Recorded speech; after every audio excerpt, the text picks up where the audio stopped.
Hey guys, it's Edie. Welcome back to my YouTube channel. Hope you're all doing well.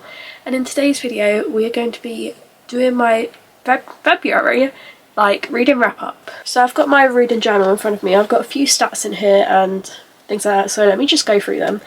This month, I didn't have that great of a reading month compared to last month. In January, I read 22 books, but that's because I had 2 weeks off work, where this month I read 9. And usually average, I'd read at least 12 to 13, so that's not too good, but anyway. So I read 9 books. There were 6 romance, 1 fantasy, 1 thriller, and 1 graphic novel or manga. And then 5 of those were physical, 2 of those were Kindle, 1 of them was on audio, and 1 of them was an e-arc. So the first book I picked up this month was Faced Off by Chelsea Caruto, and this is a hockey romance where the MMC and the FMC are both hockey players. Maverick is the captain of the DC Stars, and Emmy is being transferred to the team, and she is the first ever female hockey player to play for the NHL as a regular player. I think it's something along the lines of that. And their first interaction, he doesn't suspect she is the new hockey player they're getting, and it's kind of an interesting first interaction, I'll say that. But then they become, I guess you could say, friends, and then they become friends with benefits. That's a short little description about the book. I did read this book in a video that I done, and I put it up on the screen. I can't remember which corner it's going to be in. It'd be one of the top corners, but I ended up giving this a 4.75 stars. And this book was everything I wanted to be, from hearing about it and hearing the blurb and the premise of this book. I was oh, that sounds really interesting, and I did really like it. I thought Maverick was a top tier boyfriend. He was so caring for Emmy, and some of the things he'd done were some of the sweetest things. And he would also notice all the tiny little details about Emmy, she'd say something and he'd remember it. Emmy has this ex-boyfriend, and he's a hockey player, and he gets, I guess, do you call it drafted up to the NHL for a game or 2 or something like that? And they go against him. The whole team kind of finds out about what happened between Emmy and her ex, and they kind of all rally around her, and they support her, and they are just, the whole team vibe in this book is absolutely phenomenal. And I just love the team spirit that this team has. So if you want a hockey romance book that has really good team spirit, like I just said, pick up this one, because it was everything I wanted. So the next book I picked up was Freaking Romance Volume 2, and this is a graphic novel manga. I don't know which one it's classed under. I'm gonna go with manga, but I'm not 100% sure. I'm just starting to get into the genres. I really did like it. Can't really say what it's about because this is the second book, and I don't want to spoil the first book by saying things that could happen in this one, but I did really like it. And just the artwork is some of the cutest things ever, and I absolutely love it. The third volume comes out, I want to say sometime this year, and I'm really excited to read that because I just absolutely love the art style of this. I don't think I said what I rated this. I ended up rating this a 4 stars. So the next book I read was The Breakup Pact by Emma Lord, and this is the Afterlight exclusive version of it. This is basically a fake dating romance book, which is exactly my vibe and what I love, but I did not like it. Let me just explain what the book is, the plot of the book is, a bit before I go into my thoughts, my feelings about it. Also, if you do want to see my thoughts and feelings more in depth while I'm reading it, I do have a reading vlog on this book as well. And this book follows June and Levi, and when they were younger as teenagers, they were really good friends, and then something happened and they weren't friends at all. They kind of cut ties until one day they both had really viral breakups, and then this one photo of them got posted on the internet, and then they kind of went in this revenge, I guess, you could say, fake dating thing to try not get back their exes. Well, Levi was trying to get back his ex, but I can't remember if June was or not. I don't think she was. I think it was just Levi. I did end up giving this book 2.5 stars, which is the lowest book I've rated this year, because, well, I did think it was a cute book, but there was some of the things that Levi was saying to June, and about his ex, about, oh, his ex cheated on her, and he's oh, I want to get back with her, or he was just I didn't really like him for that, and he was saying some things I did not like. If you watch the video on this, I go more into depth of it because I can't remember exactly what he said, but like some of the things were just rubbing me the wrong way. He was saying about his ex to like June, and you could just see June really did like him, but he almost at first didn't reciprocate those feelings. I also feel like the characters didn't really have much like chemistry together, and I just did not like the vibe of this book. I thought I did. Also, basically, they kind of also get together so June could save her little is it tea shop? Something she has some sort of shop along the, I guess you could call it the promenade, and it's not doing so well, and she kind of gets into the relationship with Levi to try and help it, I guess you could say as well. The next book I picked up was Kiss the Sky by Krista and Becca Ritchie, and this is technically the first book in the Sister Calloway like series, but if you want to read it with the like Addicted series intertwined, this is the fourth book in that series. And this is the first book that follow Rose and Connor. And Rose is this like fashion designer. She has her own fashion like company and brand. And something in the first three books, which are Lily and Lo's books, happened to Lily, which kind of affected like Rose's like business. So they end up doing this like reality TV show, and to try and like get back, not good, like just to try and get the brands a bit more better, so they'd wear the clothes from the brand in this like reality TV show. I hope that makes sense. And this book is literally just that whole reality TV show, and it is from Rose and Connor's point of view. And I ended up rating this at 4 stars, and the fact that this was like a reality TV show that followed like the core 6 of this like the two interconnected series, I absolutely loved it because I love the characters and just everything that happened. There was a few like shocking moments, and there was like a little twist in it with something that was going on, and the ending did make me cry. And like the epilogue, like what Connor done for Rose and how he like planned it all, it was literally the sweetest thing, and I absolutely love them, and I'm excited to carry on this series because I am starting to like it. I don't know if it's going to be one of my top series, but it's definitely up there in like favourite series. So the next book I picked up was The Dawn of the Cursed Queen by Amber V. Nicole, and this one and Kiss the Sky were in, I believe, the same reading vlog as the Breakup Pact, so it's up on the screen again, I guess, if you want to go watch it. But this is the third book in the Gods of Monsters series, and the Gods of Monsters series is basically like a dark romantasy, and kind of like the FMC is the like villain of it, you could say, because she's like the monster and the MMC is the like god, and it's absolutely such a fun series. There's so many twists, so many turns, so many shocking moments, and like the world, I just absolutely love it. I can't really tell you much else about this book because spoilers for the first and second book, but let me just say it was amazing and I loved it. And the fourth book is coming out later, end of this year, and I'm really looking forward to it because I need to know what happens, because the ending of this book absolutely shocked me, like every other ending of each book in this series. I ended up giving this book 4.5 stars, and the way Sam Kyle's and Diana's relationship grew in this book was absolutely amazing. The romance in it was a chef kiss, and like there was just still so much more to like read and learn about the world and all the characters that are in this world.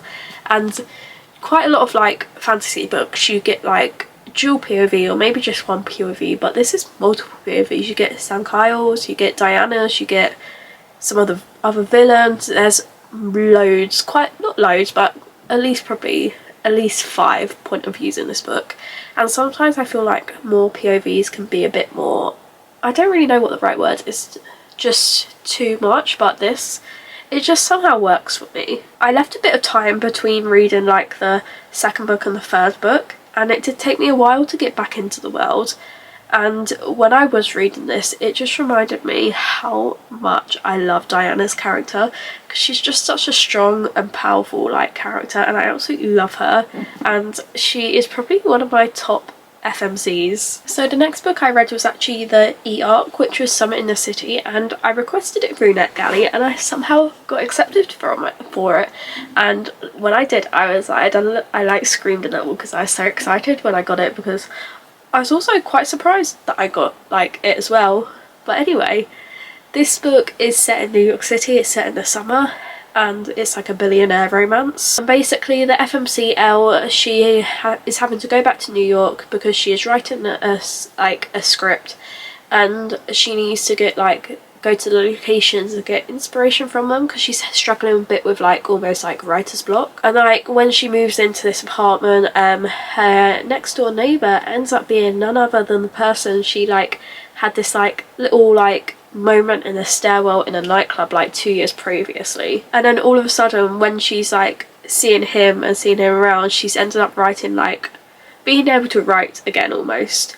So he's kind of her muse, I believe that's what you call it. So they both end up going to a list of locations around New York to help Elle write all her scenes for her script. I really liked this book, and this is a rom-com book, and it did make me laugh out loud a few times. And the dynamic between Elle and Parker, it had me kicking my feet, giggling. And this book was very much given summer in New York, and I went to New York September 3 years ago, I think it was.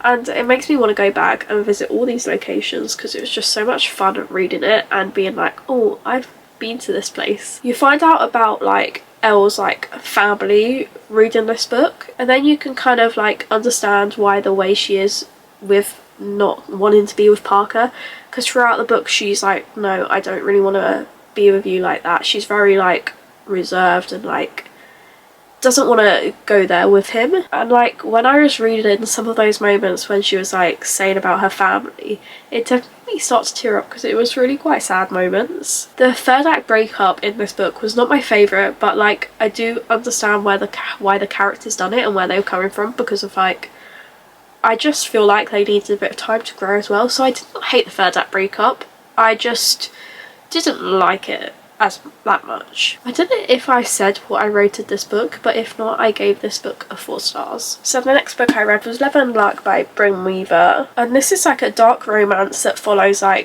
2 serial killers. This whole series follows just serial killers or some sort of thing in that sort of realm. And this is a marriage of convenience, and if you know me or watch my videos, you know that this is one of my top favourite tropes. And it kind of not disappointed me, this book, because I still gave it a decent rating, but it just wasn't my favourite book that has marriage of convenience in. Lachlan and Lark end up getting into this marriage of convenience because Lark's best friend is marrying Lachlan's or brother or something along the lines of that, and I think something could happen between them, or something to do with her best friend.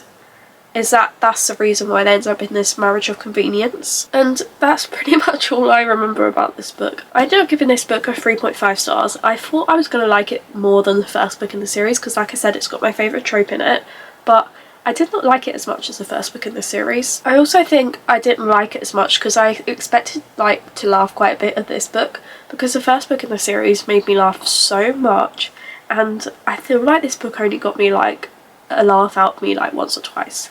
So I just wanted more and expected more from this book when I was reading it. But I did really like the last 100 pages of this book, and I feel that kind of helped the rating of the book for me, because there was just so many twists, so many turns in this last 100 pages, and I just thought it's a really good way to end a book. So the next book I read was Photo Finished by Elsie Silver, and this is the second book in the Gold Rush Ranch series, and this book follows Violet Eaton.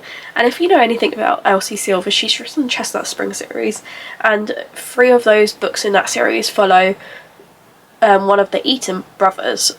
And this is Violet Eaton, and Violet Eaton is their sister. So when I found out she had her own book, I was so excited to read it. So this book follows Violet and Cole, and Violet and Cole have this history between them. They met online, and I'm not really going to say much more about it, but they were chatting and then kind of it stopped. They just stopped chatting for whatever reason. And Violet Eaton is a, would you call it a horse rider for the Gold Rush Ranch, I guess she is, and she injures herself on one of the I guess competitions, and she ends up having to go and stay in Cole's part of the the main house of the ranch, because she originally was staying above, I guess, in an annex somewhere up some stairs, but because she's injured herself she can't get up there, so she has to stay in the main house, which is where Cole lives. So it kind of turns into this false proximity, I guess, second chance romance, and it was so fun. I ended up giving this book 4 stars, and this is definitely like typical Elsie Silver small town romance like book to read.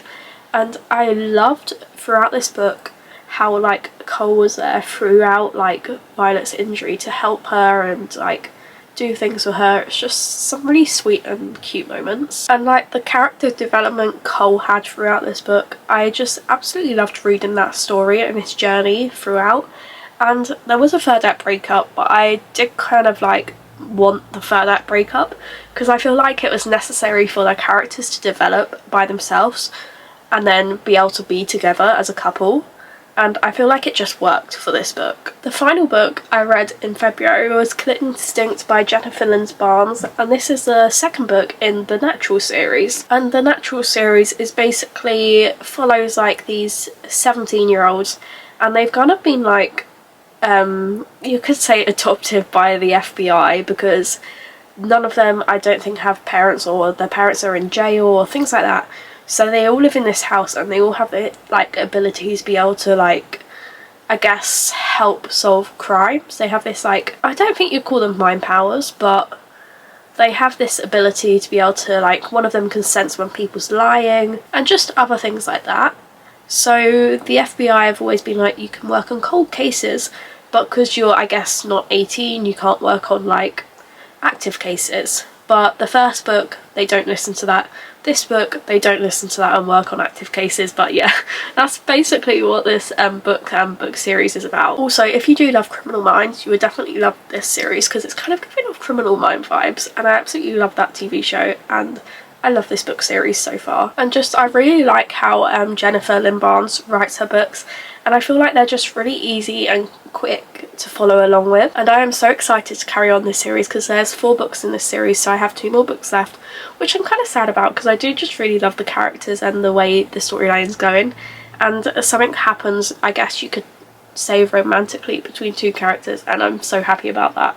That's all I'm going to say about that. I don't think I said what I rated that. I ended up giving that 4 stars. So that is everything for today's video. This is a bit shorter than probably my other wrap-ups because this is probably one of the worst ones I've had for reading in a while. Also, if my voice still sounds a bit funny or there's like really short clips or weird cuts in it, it's because my throat is like killing me still from being ill. So that is why. But anyway, I just want to say thank you so much for watching. If you did like this video, give it a thumbs up, and in the comments below put which book was your favourite book you read in March.